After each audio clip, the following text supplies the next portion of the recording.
Welcome back to our channel, guys. And thank you for joining. Today we're going to be continuing the discussion on how to use our land, and one of the preferred ways that persons have expressed is to actually build on the land. However, there is one challenge that was identified: the cost to do so, the capital. And so we're going to be looking at building probably your dream house on a land on a budget. So it's building on a budget here in Jamaica. Correct. I think we had done a blog on that before, right? Yes, we did, and we did that back in 2018. Alright, yeah. So we can just put the link in the description below, so you can go and you can do your own reading on your own time.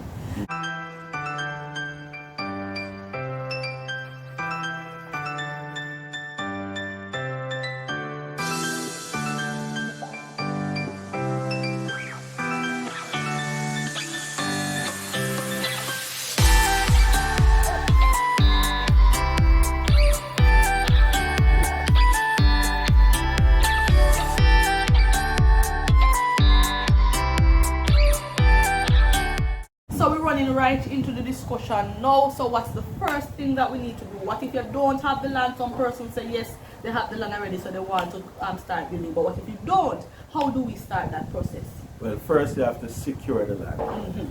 So you have to beg it, borrow it, buy it. What if you do? Alright. So we have to get the land, right? Yes. And the thing that is going to determine where we can actually secure the land is our budget, and of course our personal preference. Some persons prefer to be in the hills, some persons prefer to be in the urban areas, but again, you're going to understand that the urban areas are going to be more costly, yeah, than the rural areas. So if your budget is tight, you probably have just have to look rural. Yes, yes. But how do I go about finding the piece of land? Everybody wants land and can't find none to buy. Well, and we can tell you this because this has been our experience as well. To really find that deal, you have to literally go into your desired community and ask around. So drive in there maybe on a Sunday evening or a Saturday morning and look and see if you see anybody, maybe a guy that's cutting a yard or doing something around the yard, look like he's from that area. And then you ask him the question, say, sir, you know of any land in the area selling? You may well know somebody that's willing to sell or wants to sell their piece of property. So the key to what I just said, key to what I just said, Ramon, I can't do a Google search or just rely on the realtor or just look in the newspaper. What you have to do, you have to go out there and do it the archaic way. You have to literally go out there and search to the land yourself. Usually what is advertised isn't probably the best deal, because the better deals wouldn't reach as far as the advertisement stage. People would get them before. So you have to actually go out there and see the land. And it's not a secret that you want land to buy. So nobody say me I do my little thing but me no want nobody know what me I do. Tell people, remember, you want to connect with the resource.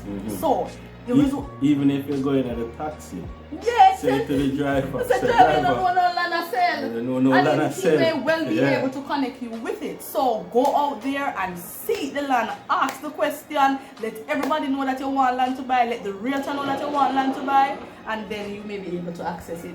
Once you find piece that you like, you know you get the service of the lawyer, and you go through the process. And they will advise you that process, and then you can go through that. So once you have secured the land, the next thing you need to do is secure the services of the professionals needed to do the design and the planning for that land. So, you just said something about securing professionals, and we are talking about building on a budget. Usually when you're building on a budget, people don't want to spend no unnecessary money. So if me no need to go get architect, me not get no architect. If me no need to get no land surveyor, me no want to do that. However, it is very important for you to get the professional services, because yes, you want to build on a budget, but you want to build something that's worthwhile, and you don't want to end up safe today, but because it wasn't properly planned, properly designed, tomorrow you're in trouble. Yes. So the first thing you have to look at, you may engage the services of a land surveyor, right? He will prepare for you what is known as a topography plan. Now, this is a plan that would give your architect or your draftsman or give them information about the different elevations on the land. What do you mean by elevation? Talk to me layman word. Basically, it will tell them if the land is sloping and how it slopes, or if the land is flat. And then they will now use this information while they are doing their designs. So alright, so if the land slope, you have to design for a sloping land. Correct. Or you would have to excavate it to get it flat. If it's flat, you design for a flat land. So what you are designing should be based on the type of land that you have. And you would be able to determine the type of land based on the topographic that is done by the land surveyor. So I give my designer, my draftsman. A draftsman we use because I can't really afford it. So, but I'm a little draftsman. I give my draftsman the topographic plan. What does that draftsman do with it? So he will take that topographic plan, as I said, and then you look at it and determine what he needs to design on that, and on that piece of land. I mean, it's in collaboration with you, because I mean, it still has to be what you want and to your taste and so on. But he would have a general idea of how the land slope and how he needs to put the design together. Question now, because I don't really have enough money and I do it on a budget. Do I go ahead and plan the entire project, or do I just plan a little part that one can build now? Well, you would need to definitely plan the entire project, and let me tell you why. For example, if you are going to build, let's say the downstairs. The 2-floor house, you're doing the first floor. You're doing the first floor. You want to make sure that it's designed in a way that it can structurally carry the upstairs. Okay. You understand? Simple things like this. Let's say rainwater disposal. So, like the downpipes that would take the water off the roof slab. You need to put those in like the columns. So from downstairs. No, even though you're not going in. Okay, so we have to. One of the other thing is, because we are also building on a budget, what the brief that you'd have to give to your draftsman is to design it in such a way that there is an habitable portion that you can construct. No. I like that you say habitable, but I want to say habitable and comfortable. Because I'm thinking habitable, talking about like a bedroom, an area for to sleep, and a bathroom, right? Correct. But more of a kitchen too. So, you're saying then that the person who is doing the design needs to design it in such a way that a portion of the house can be constructed. That portion should have the basic things that you need, like your bathroom, your bedroom, and for me, I want my little kitchenette or kitchen right there. Yes. So that I don't have to complete a portion of the house and still have things left out, important parts that I need for my everyday survival left out, because guess what? The kitchen or the bathroom, the way over there are upstairs, and I can't reach upstairs now with the amount of money that I have. And this habitable portion is also important to your financial institution, whether it means you're going through a bank or you're going through NHT. I mean, more NHT would require the costing for this habitable portion, because this is how we will be building on a budget. Okay, alright. So now I think we're moving down more into costing now. But if I secure my land, do my design, and I design it in such a way that alright, a small portion can be constructed first, then I need to talk money. So how do I, because sometimes when I think when we are building, we look at the building and we say, alright, that look like say 10 million can be there, 20 million can be there. How am I sure what is it that I can get for the amount of money that I have available, or the cost to get what I desire? Well, the next step, what you need to do is engage the services of a quantity surveyor. Now, a quantity surveyor would be able to tell you exactly what that drawing that you have on paper, how much it would cost to construct. Oh, so they will tell me the detailed construction cost of the drawing that I have produced, right? Yes. So what the quantity surveyor does is prepare a bill of quantity. This is a document where that breaks down the building in different elements. So you would have the foundations, you would have the walls, you would have the slab, you would have the roof, the windows, the doors, and so on. And then the quantity surveyor now knows how to work out the cost for each of these elements and he'll break that down and put it in that document that we call the bill of quantities. So the bill of quantities is basically what you use to show me the breakout. Correct. In terms of the spend. I think that's something that you need to stay close to if you are going to be building on a budget, because it's going to also guide your expectations. Correct. So I know that when I spend my first $1 million, this is what I am supposed to see. When I spend the other 2, this is what I'm supposed to see. So all if me gonna foreign and me there foreign and me have somebody a bill for me, I know what to expect having spent that. Excellent. Also, the quantity surveyor also helps you in that design stage as well, because you don't want to design a building that would be so expensive that you can't build it, or you can't build it in this lifetime. So what the quantity surveyor can do at that time is pretty much, once you know how much you can get or access from your financial institution, the quantity surveyor can tell you how much square footage you can get for that money. Now that information you would take back to your designer, your architect or your draftsman, and have them design the building in such a way. Fair enough. Understand and appreciate that. So alright, I understand how my money I go. I've gone to my financial institution. I have my own that I'm putting in, and I've confirmed the amount that I'm going to spend. I want to start building now. How do I start that building process? Who do I engage? Other people them don't like I'm more the book people, them want the man now I go build the place for me. Alright, so you can engage a contractor or a builder to do the construction process for you. A contractor or a builder. Now, once people hear the word contractor, sometimes they just back off. Explain to me what the role of the contractor is. How is the role of the contractor different from the role of the builder? Okay, so, alright, let's explain the contractor. So, the contractor is, you would say, he comes with the complete package. So you would procure the materials or buy the materials and provide the labor and complete your project, and you pay him for that, by the way.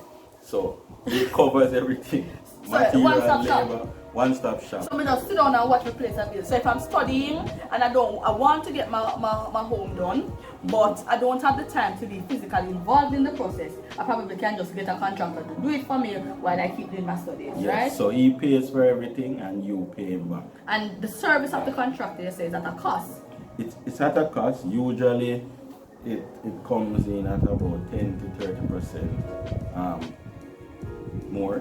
Okay. Than the price that you than what it takes to build. For you tell somebody 10 to 30% more building a budget, they say, we can't, but there is no contractor right now, I have to do it myself. What about the builder? What does the builder offer? Alright, so the builder relationship is sort of different from the contractor relationship.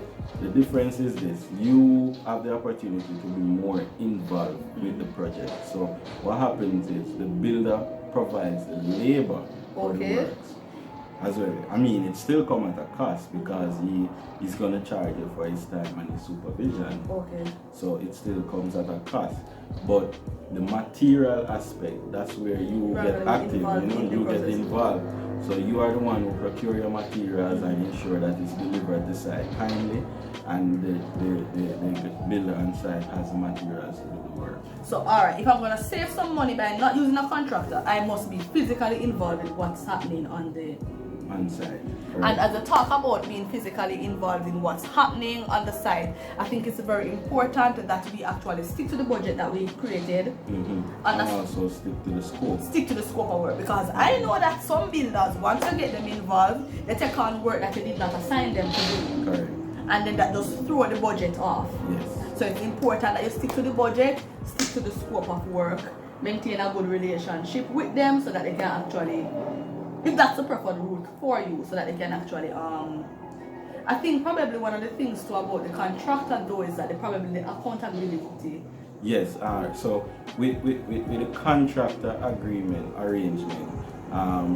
the risk is more on the contractor, and the contractor can be held accountable for the completion of the project.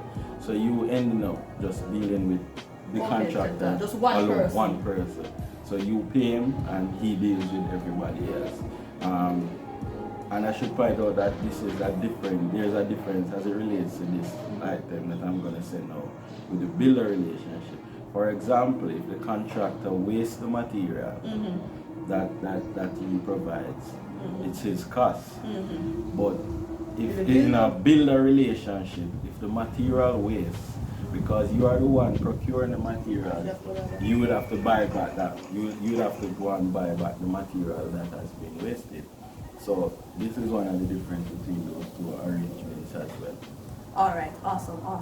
All right, so one thing do I want to clarify before we wrap up. Many times people complain. They complain that what they are seeing, they have spent some amount of money and they are not seeing the work. When they do, they're just looking at it, it doesn't seem as though the work value what they have spent.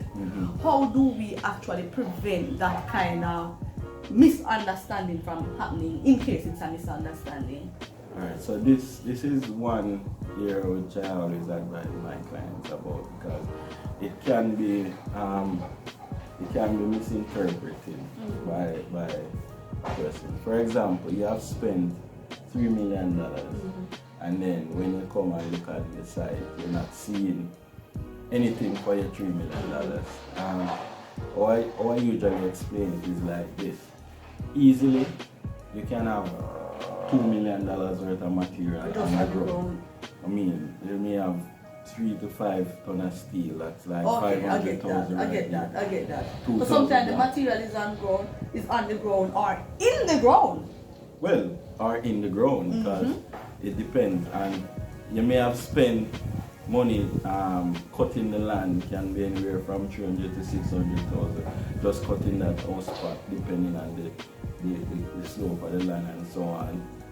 Digging the foundation, it's work done, but you really don't see much happening. You understand? You might have the steel man over there making up the cages and so on, which is not even in the ground yet. So easily you can spend $3 million and you not see anything for that. Follow your BQ then. Follow your bill of quantities. Another important thing is that if you're in a contractor or a builder arrangement, have your quantity surveyor put together what is known as a contract document for signature between your builder or your contractor and you as an employer. That way you can have something to fall back on. Okay. Or to take to court if it has to go there. Yeah, because sometimes it actually does. Alright, so that's basically it. So we secure our land first. Then we secure the professional service in the design process. Go to our quantity surveyor to ensure that we understand the financial requirements. Well, when I say financial requirement, I mean what is the cost to get the job done. So 3, we need to do a quantity surveyor to ensure that a bill of quantities is prepared and we understand the document and know the cost to get the job done so we can judge it as we go along. 4, we are going to engage either a contractor or a builder. And 5, complete that comfortable space, enjoy it for a while until you reach that expansion. Relax, yeah. Okay, at that point you're going to want to pause because it can be overwhelming. Yeah, and when we say pause, what we're really saying is that because we're building on a budget, we won't have the resources to continue the project right now. So we have to stop and take a breath and then start building up resources again. So it means start saving, start throwing a partner again, start putting down cash for when you're ready to expand on that building. And on that note, I think we should pause too. Yes. And we'll come back and we discuss something more next week that can be beneficial to our viewers. So thank you for watching this video. If you found it useful, you know what to do. What should you do? Subscribe, click the notification bell so that you get notified when we post a video.